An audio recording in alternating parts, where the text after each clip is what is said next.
ई live study daily current affair की series में आप सभी का स्वागत है। इस वीडियो में डिस्कशन करेंगे 8 जनवरी 2023 के हिमाचल प्रदेश राष्ट्रीय तथा अंतर्राष्ट्रीय करंट अफेयर्स के बारे में। पहला प्रश्न है, नाबार्ड में 223 करोड़ रुपए के कितने प्रोजेक्ट्स को स्वीकृति प्रदान की गई है। याद रखिएगा, ये प्रोजेक्ट हिमाचल प्रदेश के लिए स्वीकृत किए गए हैं। यहाँ पर 4 ऑप्शंस आपके सामने है, 27, 37, 45 या 50। तो आपको बता दें कि इस प्रश्न का जो सही उत्तर है ऑप्शन बी में है। 37 प्रोजेक्ट्स को ये मंजूरी दी गई है, लेकिन इसकी जो डिस्क्रिप्शन अभी आपको हम बताने जा रहे हैं ये बहुत ही इंपॉर्टेंट है, यहाँ से भी प्रश्न बन सकता है। तो आप याद रखिएगा, हिमाचल को 90% धनराशि ऋण के माध्यम से नाबार्ड से मिलेगी, जबकि कुल मंजूर बजट का 10% हिस्सा राज्य सरकार को खुद खर्च करना होगा। तो यहाँ पे आप देखते होंगे कि जो इस तरह की योजनाएं होती है नाबार्ड से, या फिर बहुत सी ऐसी योजनाएं हैं जो सेंट्रल गवर्नमेंट द्वारा स्पॉन्सर्ड होती है, तो उसमें जो 90% का खर्चा होता है वो केंद्र सरकार करती है, 10% हिमाचल प्रदेश सरकार करती है। जैसे उदाहरण के तौर में आप देखते होंगे मिड डे मील योजना है सरकारी स्कूलों से संबंधित, तो उसमें 90% जो खर्चा है वो किया जाता है केंद्र सरकार द्वारा, 10% धनराशि खर्च की जाती है राज्य सरकार के द्वारा। तो यहाँ पे आपने समझा कि नाबार्ड के माध्यम से भी यदि आप कभी कोई खबर पढ़ेंगे तो आप उसकी पुष्टि करना है कि कितना खर्चा किस तरह से किया जाएगा, कितने प्रोजेक्ट्स वहाँ से किस तरह से इम्प्लीमेंट किए जाएंगे। नाबार्ड के बारे में एक बात आपको और याद रखनी है, ये ग्रामीण डेवलपमेंट से संबंधित एक ऑर्गेनाइजेशन है या एक फाइनेंशियल इंस्टीट्यूशन भी आप इसे कह सकते हैं।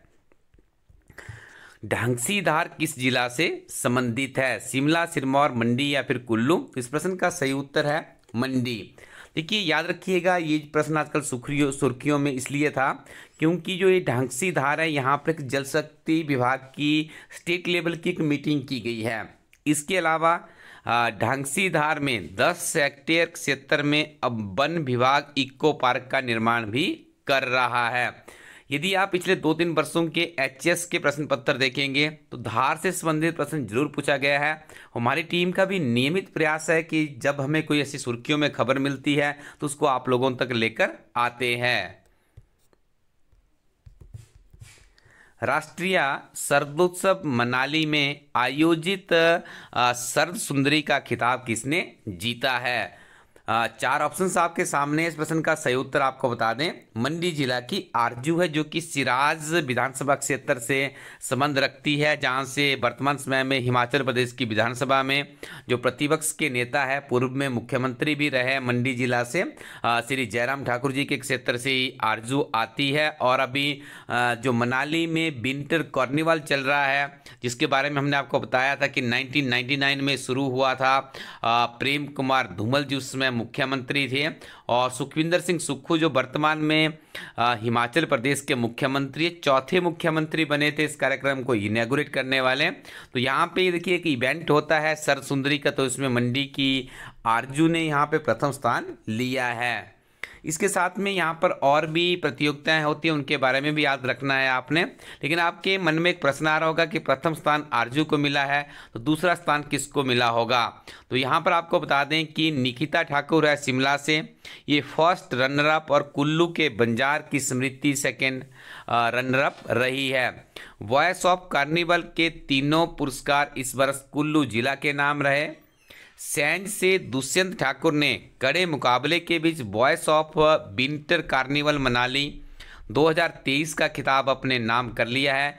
कुल्लू की ही अर्पिता ठाकुर दूसरे स्थान पर, और कुल्लू से ही शैलेंद्र बौद्ध जो कि तीसरे स्थान पर रहे हैं। ये फैक्ट आप याद रखिएगा। राष्ट्रीय स्तर का ये विंटर कार्निवल का आयोजन किया गया है। सिंपल प्रश्न आपसे नहीं पूछा जाएगा, कोई ना कोई प्रश्न यहाँ से जरूर आपको देखने को मिल सकता है। ये भी आपको अच्छे से मेमोराइज करना है, और प्रश्न यहाँ से निश्चित तौर पे आएगा। कैग की रिपोर्ट के अनुसार वर्ष 2021-22 के दौरान राज्य सरकार ने विस्तृत अनुमानों के बिना किसी बजट प्रावधान के 12 अनुदानों में 18 प्रमुख शीर्षों के तहत कितने करोड़ रुपए खर्च किए हैं। तो जो इसका अमाउंट है ये देखिए यहाँ पे काफ़ी कॉम्प्लिकेटेड है, क्योंकि इसमें बहुत खर्चा यहाँ पे दर्शाया गया है। तो ये 4 ऑप्शंस आपके सामने दी गई है। तो इस प्रश्न का जो सही उत्तर है 823.40 करोड़ है। यहाँ पे हम आपको बता दें कि भारत के संविधान के अनुच्छेद 150 के अनुसार राज्य के लेखों को भारत के नियंत्रक और महालेखा परीक्षण की सलाह के अनुसार रखा जाना है। रिपोर्ट में स्पष्ट किया गया है कि वित्त वर्ष 2021-22 में सरकार ने 7,87,379 रुपये खर्च के व्यय प्रमाण पेश नहीं किए हैं।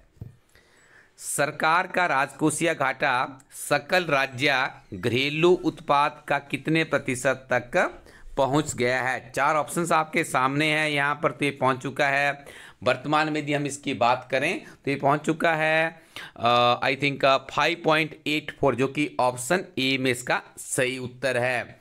FRBM प्रावधानों के तहत राजकोषीय घाटा सकल घरेलू उत्पाद का 3.5% से अधिक नहीं होना चाहिए, मगर यह 5.84% तक पहुंच गया है। ये काफ़ी चिंता का विषय है। हिमाचल प्रदेश में आप देखते होंगे कि जो लोन है वो अक्सर बढ़ता जा रहा है, जिससे कि प्रदेश की जो आने वाला भविष्य है वो हो सकता है थोड़ा सा डिफिकल्ट परिस्थितियों से गुजरे।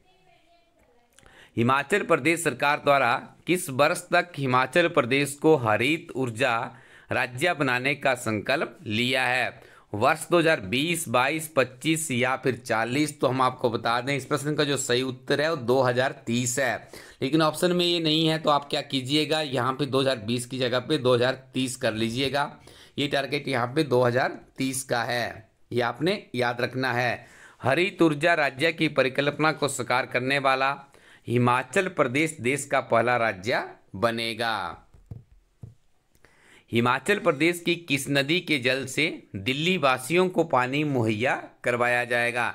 चारों ऑप्शनों को आप अच्छे से पढ़ लें। तो आपको बता दें इस प्रश्न का सही उत्तर है ऑप्शन बी में सिरमौर जिले की गिरि नदी। याद रखिएगा आप, सिरमौर जिले की जो गिरि नदी है इसका जो जल स्तर है, जो इसका पानी है, उसके माध्यम से दिल्ली तक ये योजना चलेगी और दिल्ली के लोगों को भी पानी उपलब्ध करवाया जाएगा।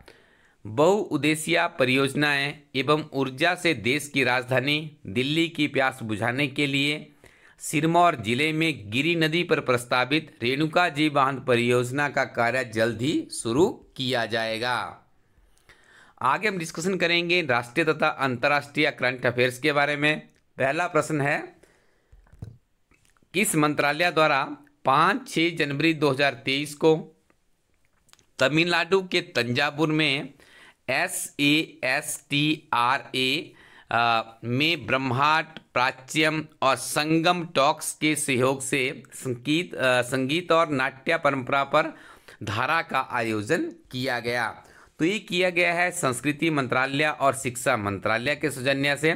आप एक बात को अच्छे से याद रखिएगा, ये जो आप देख रहे होंगे प्रश्न आपको थोड़ा सा कॉम्प्लिकेट लग रहा है। यदि आपको प्रश्न कॉम्प्लिकेट लग रहा है तो आप सिंपली elitestudy.co.in वेबसाइट पे जाइएगा। जब आप इस वेबसाइट पे जाएंगे तो यहाँ पे आपको प्रीवियस सॉल्व्ड पेपर के नाम से किताब मिलेगी, जिसके अंतर्गत आपको अलाइड सर्विसेज के पिछले 5-6 वर्षों के सॉल्वर डिस्क्रिप्शन के साथ में क्वेश्चन पेपर मिलेंगे।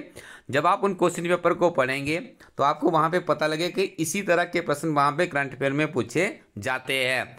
तो आप ये थोड़ा सा विश्वास कीजिएगा हमारे टीम की करंट अफेयर की सीरीज़ के ऊपर, क्योंकि इसके ऊपर काफ़ी कड़ी मेहनत करने के बाद ही हम ऐसे ही प्रश्न लेकर आते हैं जो कि आपके एग्जाम के लिए इम्पोर्टेंट है। तो यह प्रश्न हमारा मुख्यतः अलाइड सर्विसेज की परीक्षा से प्रेरित माना जा सकता है। धारा आज़ादी का अमृत महोत्सव के तत्वावधान में जागरूकता पैदा करने, संरक्षित करने और भारतीय ज्ञान प्रणाली के कई डोमेन को बढ़ावा देने के लिए सम्मेलनों की एक श्रृंखला है।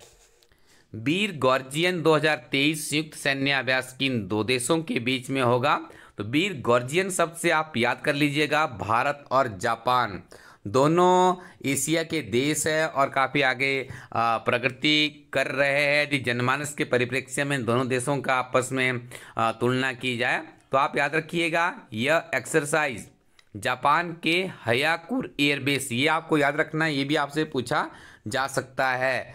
हयाकुर एयरबेस में 12 जनवरी से लेकर 26 जनवरी तक के संयुक्त सैन्य अभ्यास चलेगा। जापान की राजधानी टोक्यो में 8 सितंबर 2022 को आयोजित दूसरी विदेश और रक्षा मंत्रिस्तरीय 2+2 बैठक के दौरान भारत व जापान आपसी द्विपक्षीय रक्षा सहयोग को बढ़ाने तथा अधिक सैन्य अभ्यासों में शामिल होने पर सहमत हुए थे, जिसमें यह पहला संयुक्त लड़ाकू जेट अभ्यास भी शामिल है, जो दोनों पक्षों के बीच सुरक्षा सहयोग में बढ़ती हुई स्थिति को दर्शाता है। देखिए, आप इस चीज़ को याद रखिएगा, ये जो संयुक्त लड़ाकू जेट अभ्यास है पहली बार इसमें सम्मिलित किया गया है, और जो चीज़ पहली बार होती है वो कॉम्पिटिटिव एग्जाम के अभ्यर्थी के लिए बहुत ही महत्वपूर्ण होती है। कृषि एवं किसान कल्याण मंत्रालय की किस एक प्रमुख पहल ने नई दिल्ली में आज आयोजित डिजिटल इंडिया पुरस्कार 2022 में डिजिटल